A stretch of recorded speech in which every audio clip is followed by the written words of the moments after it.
Hello and welcome to my channel. My name is Marlies and today I will show you how to make an ephemera holder.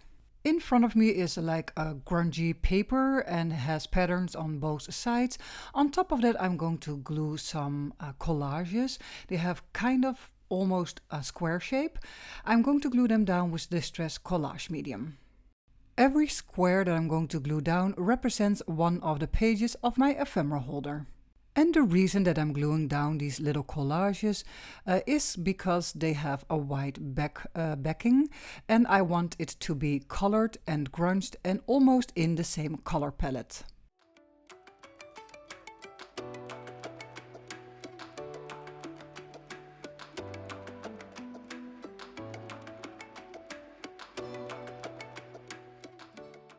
After letting these little pages dry for a bit, I decided to easily cut them down and out with scissors. Because when you want rough edges, you can also do that with the scissor or maybe with a paper distresser. Besides those two options, it is also possible to use a ruler and put it along the sides of the pages and just tear the paper out. But in my case, in this project, I choose to go with the Tim Holtz paper distresser.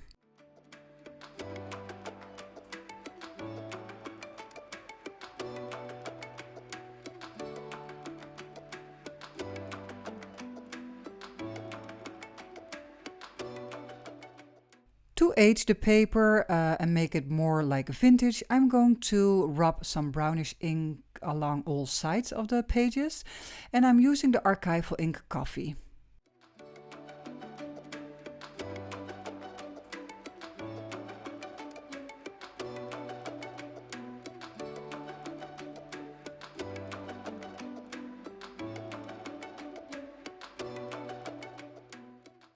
In total, I have 5 loose pieces of paper, 5 pages, but of course I want them to be attached, otherwise I would not have a sturdy ephemera holder. And I'm going to attach them together with some mummy cloth. Make the strip of cloth wide enough so you can stitch on the left page and also on the right page and have the mummy cloth in between with a little bit of extra space so you can fold the ephemera holder together. I turned this whole piece of pages to the other side because of course you have both sides that you have to keep in mind working on and how you want to be everything attached. For some sturdiness, I am going to add some linen tape to this side and it will work like a little bit of a hinge.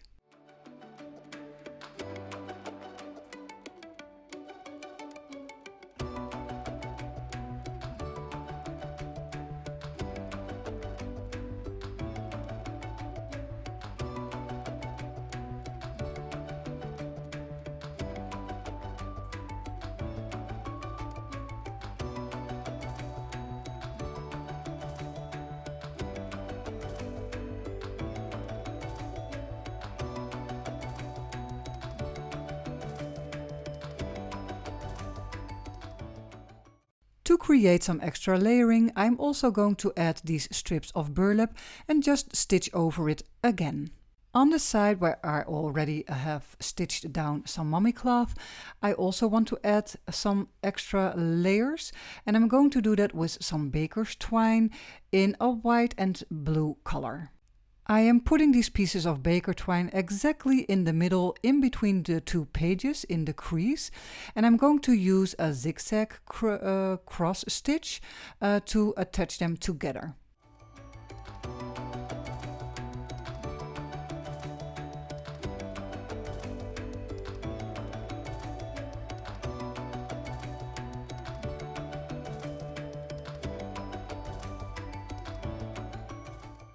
Right now we are looking at the front view. When you open the ephemera holder, this is what you will see. And you can notice that I already attached some vellum pockets where I can keep and stash the ephemera for Artymaze, for Andrea. And the color was a little bit, well, plain. So I wanted to make it a little bit more interesting. And I'm going to do that with some design tape from Tim Holtz. And just to be sure, I'm going to add some glue stick behind so I know it will stick And the great thing is about a design tape that you can use multiple patterns to create something lovely. My next layer will be pieces of labels that I had laying around, because for this project for Artymaze I already used those blue labels and also in a red color. I had some leftovers, and when you want a cohesive and matching look, just stay in the same product line, and that is the reason why I also use them on this ephemera holder. It also means do not throw away little pieces of labels. There is always a tiny corner or something where they can be used. On to the next layer, and I'm going to add some Tim Holtz label tape to those very white areas on the labels. Right next to those pieces of label, I'm also going to add an extra layer of tape. Just tear the tape in a little bit of a smaller size, and yeah, just glue it right against the label.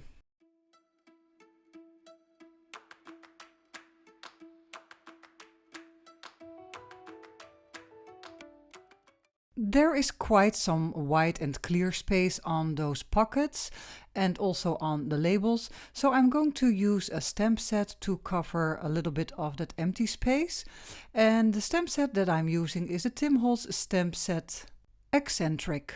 The inks that I'm using for stamping are the Archival Inks Ground Espresso, Black Soot, and also the Archival Ink Cobalt.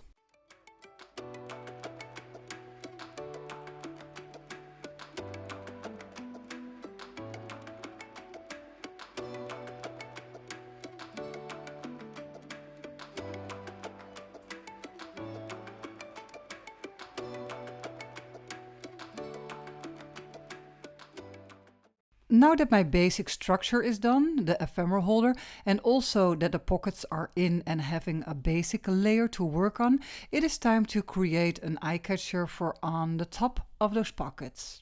For two of the pockets I'm going to use the photos out of the Photobooth package from Tim Holtz, and I'm going to roughen up the edges and ink them up a little bit for an aged effect. And yeah, I will switch them so you will have one Photobooth photo on a pocket, and then on the second one I will create something else, and this gentleman will rise up at the third pocket. But to make this photo a little bit more stained, I'm going to use an Oxide spray just to make some staining and vintage look on the sides.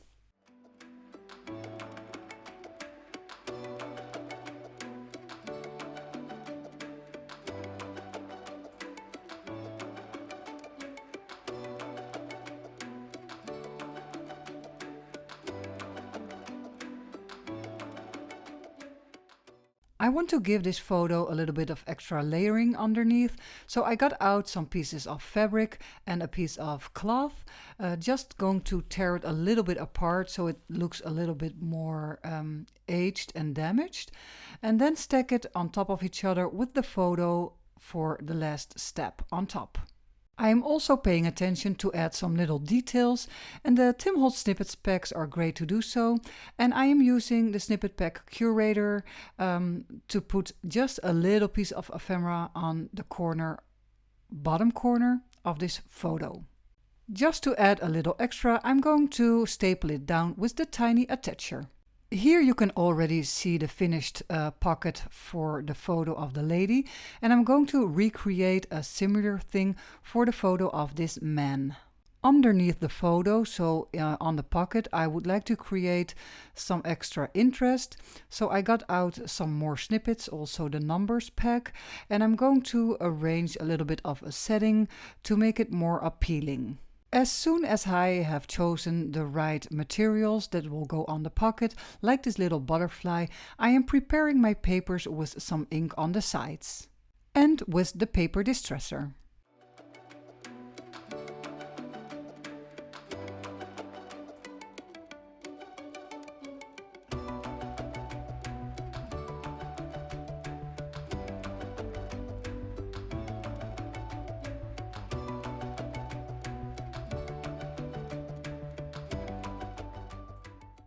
When you have a layout that you like, you can glue everything down into the right place.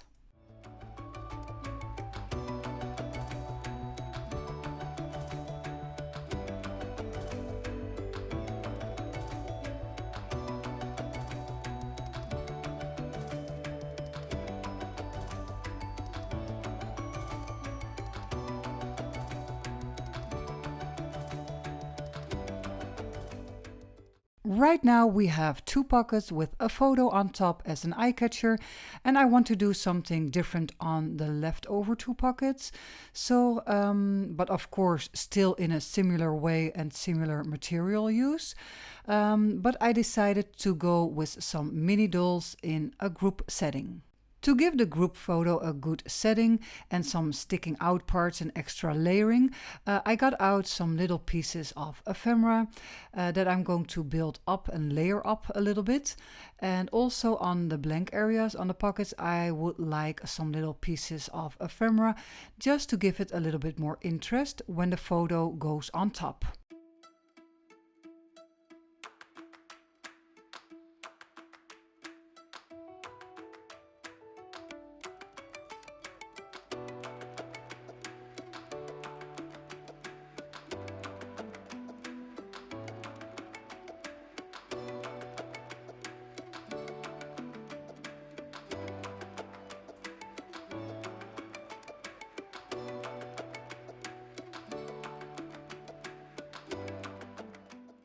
While the focal point of that pocket is drying, I have my hands free and time to work on the cover of this ephemera holder. I got out one of the Tim Holtz doll portraits. I really love to work with them.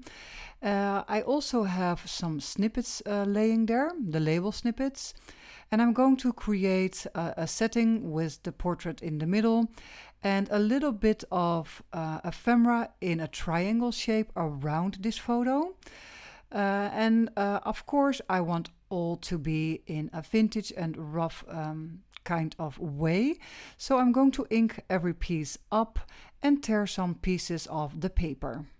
To fill in a little bit of blank space in the background, I'm going to add two collage tiles out of the Tim Holtz Ideology line. On top of the collage tiles, because I do not want to be it very visible that it is a tile, I want everything to blend in the background. So I'm going to add the labels over on top a piece of the collage tile so it is layered.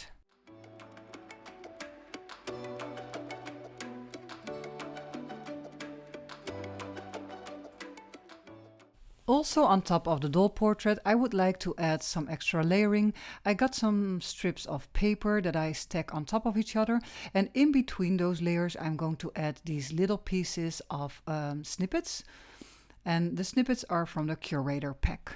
Every piece of ephemera that I'm gluing on the background will stick out underneath this doll portrait, so the placement is very important because you do not want to cover it all. And of course, a little quote from the Tim Holtz Small Talk booklet is awesome to use.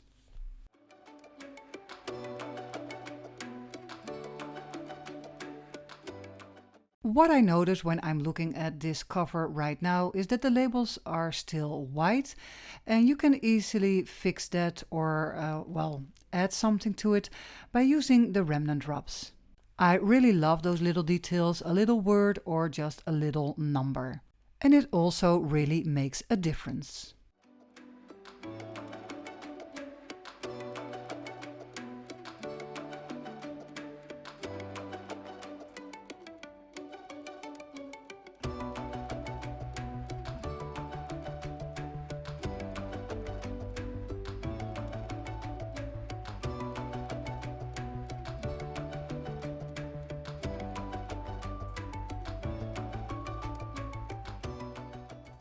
Placements of these little details are also important because you can see when the doll is on top of a piece of that label. You do not want the remnant drop to be underneath, not visible, but you just want it to peek out above his shoulder. The reason that I build my background and my focal point separately is because of the chance that you still have at that moment to add layers to the front and also to the back.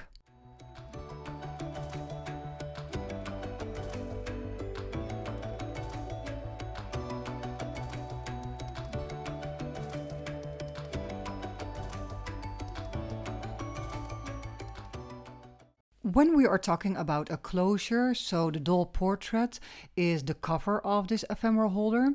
I can see it is really in a square shape, and I do not want that for the cover. I want to see some extra layering underneath, so I have cut out some pieces of ephemera that I had laying around, some leftovers, and yeah, just created a little bit of an layered effect on the sides, and also that it would give me the chance, for example, this piece of tag, I can punch a hole in it, so it would give me the chance to make a closure with some string or maybe some lace.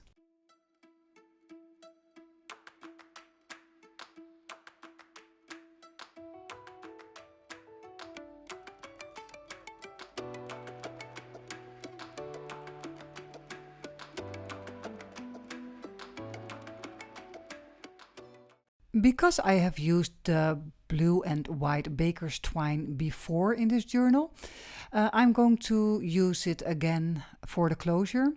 And I am adding a little piece of string in a black color, a little bit fluffy. So I have double threads and I'm just tying a little bow. And the bow also gives some opportunity to hang something on there, something cute, something little, a little label. So I got out my stamp set again, stamped this stamp on top of a leftover piece of paper. I did that with the Archival Ink Red Geranium. And of course it needs some love and attention. So I'm going to rough up the edges and ink up this little label. To keep the style similar, I'm going to punch a hole and I'm going to use this eyelet to punch it through the label, like I also did on the tag for the closure. So every material is going to be on repeat to get a cohesive look. This was today's video for you. I hope you got some inspiration out of it.